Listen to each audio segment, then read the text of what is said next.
Conference वालों की खुशकिस्मती ये है कि हम जो बात कश्मीर में करते हैं वही बात बानिहाल में करते हैं, वही बात रामबन में करते हैं, वही बात उधमपुर में करते हैं, वही बात जम्मू में करते हैं। लेकिन हमारे कुछ मुखालिफ ऐसे हैं जिनका समझ में नहीं आता, सुबह एक बात दोपहर को दूसरी बात। अब यही बीजेपी वाले मान लीजिए जो यहाँ वोटों को तकसीम करने पर लगे हुए हैं। कल का मैंने ये डिफेंस मिनिस्टर राजनाथ सिंह का बयान देखा, बानिहाल में आके उन्होंने तकरीर की। पहले तो कहा कि हम पाकिस्तान से बातचीत करने के लिए तैयार हैं, बिस्मिल्लाह, बड़ी अच्छी बात है। लेकिन जब हम लोग इसी चीज का जिक्र अपने मंशूर में करते हैं तो वजीर दाखिला अमित शाह साहब हम पे जो है सवार हो जाते हैं, हमें निशाना बनाना शुरू करते हैं। अब खुदारा मुझे बीजेपी वाले ये बताए कि होम मिनिस्टर साहब सही है या डिफेंस मिनिस्टर साहब सही है, क्योंकि एक जम्मू में एक बात करता है, दूसरा बानिहाल आके दूसरी बात करता है। अभी तक बीजेपी ने जब कभी जम्मू कश्मीर में बातचीत के हवाले से बात की तो कहा कि हम हुर्रियत से बात नहीं करेंगे, जम्मू कश्मीर के नौजवानों से बात करेंगे। लेकिन कल राजनाथ सिंह की तकरीर में साफ हुआ कि 2016 में ऑपोजिशन एमएलएज का इस्तेमाल करते हुए उन्होंने हुर्रियत कॉन्फ्रेंस के साथ बातचीत का एक सिलसिला शुरू किया। अब खुदारा मुझे बताइए, हम किस चीज को सच माने? क्या आप इस चीज को सच माने कि आप हुर्रियत को छोड़ के बाकी सबों के साथ बात करोगे? क्या हम राजनाथ सिंह की तकरीर को सच माने कि 2016 में आपने दरवाजा हुर्रियत कॉन्फ्रेंस के लिए खोल के उनके साथ बातचीत का सिलसिला शुरू किया था? क्योंकि एक बार फिर दोनों चीजें सच हो नहीं सकती। लेकिन ये बातें कही जाती हैं जज्बात के साथ खेलने के लिए, क्योंकि उनको लगता है कि बानिहाल में जो बात करेंगे वो जम्मू में चलेगा नहीं, जम्मू की जो बात है वो बानिहाल में चलेगी नहीं। लेकिन ये सियासत जो है ये जम्मू कश्मीर के लोग पसंद नहीं करते। वो चाहते हैं कि आप जहां आओ तो कम से कम लोगों को सच तो बोल के जाओ, ताकि उस सच के बुनियाद पर लोग अपने वोट का फैसला करें और उस बुनियाद पर फिर यहाँ से उम्मीदवार को जितवाएं। उसके साथ हमारे खिलाफ मैदान में वो भी जमात जिन्होंने अक्सर बेशतर लोगों के जज्बातों के साथ खेला है। निशान उनका करम दवात है, सियासत उनकी हमें समझ नहीं आती। आज दोबारा 2014 के बाद अगर वोट मांग रहे हैं तो बीजेपी को बाहर रखने के लिए, ठीक, आपको पूरा हक है इस चीज पे वोट मांगने के लिए। लेकिन खुदारा हमें पहले ये तो बताएं, क्या ये वही नारा नहीं है जो आपने 2014 में इस्तेमाल किया? क्या 2014 में जगह जगह मुफ्ती साहब, अल्लाह मगफिरत करे उन्हें, महबूबा मुफ्ती, उनके तंजीम के तमाम साथी, क्या जगह जगह उन्होंने तकरीरें नहीं की और कहा पीडीपी को वोट दो अगर बीजेपी को बाहर रखना है? और फिर 2014 के नतीजों के बाद क्या हुआ? सीधा सीधा जाके वो बीजेपी की गोद में जाके बैठ गए। इस बात के बावजूद कि बीजेपी को बाहर रखने के लिए दोस्ती का हाथ नेशनल कॉन्फ्रेंस ने बढ़ाया था, उस वक्त हमने मुफ्ती साहब से कुछ नहीं मांगा, ना मैंने मिनिस्ट्री मांगी, ना मैंने राज्यसभा मांगा, ना मैंने साथियों के लिए एमएलसी मांगे, ना हमने चेयरमैनी मांगी।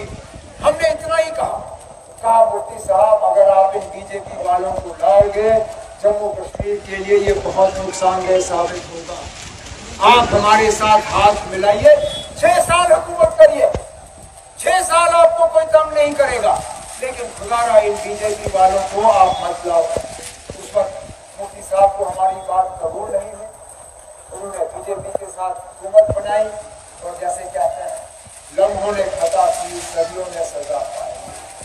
आज हम उसका भुगत रहे हैं।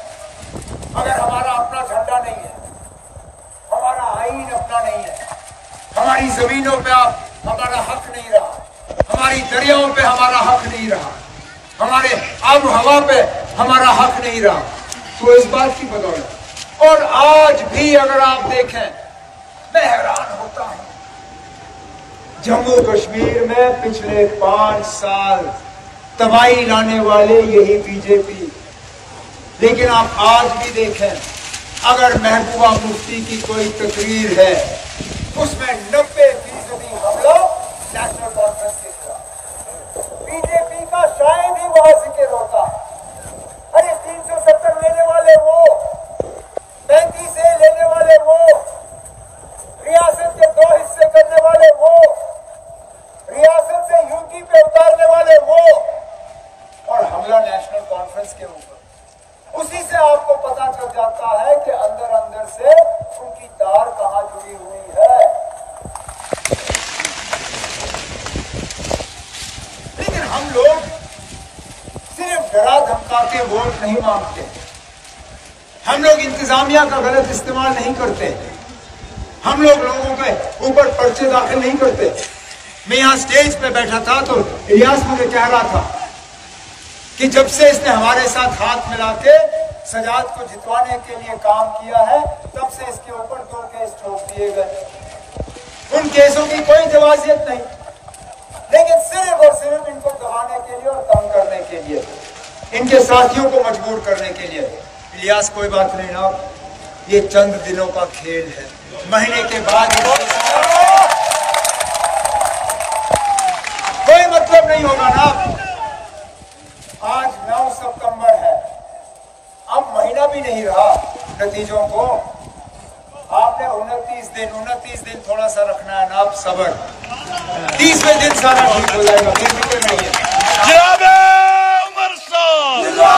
उमर साहब आगे बढ़ो, उमर साहब आगे बढ़ो। गली गली नगर नगर, गली गली नगर नगर, गली गली नगर नगर।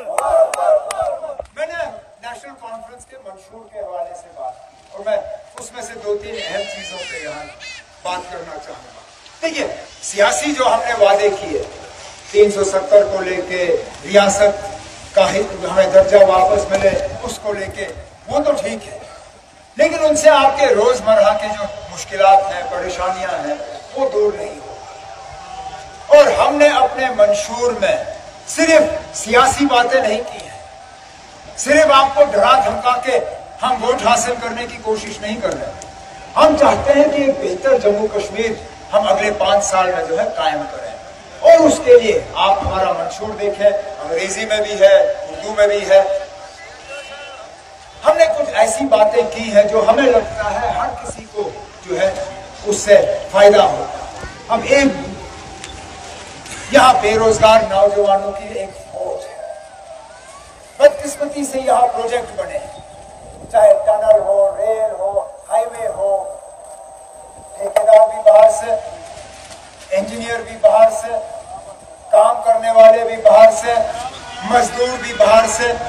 पहाड़ हमारा कटता है, आबो हवा हमारी खराब हो जाती है, हमारे घर के दीवार हिल जाते हैं जब ये ब्लास्टिंग करते हैं, लेकिन हमारे लोगों को इन प्रोजेक्टों में रोजगार नहीं मिलता। हमने अपने मंशूर में वादा किया है कि जहां प्रोजेक्ट हमारी जमीन पे लगेगा, वहां रोजगार का पहला हक हमारे नौजवानों को होगा।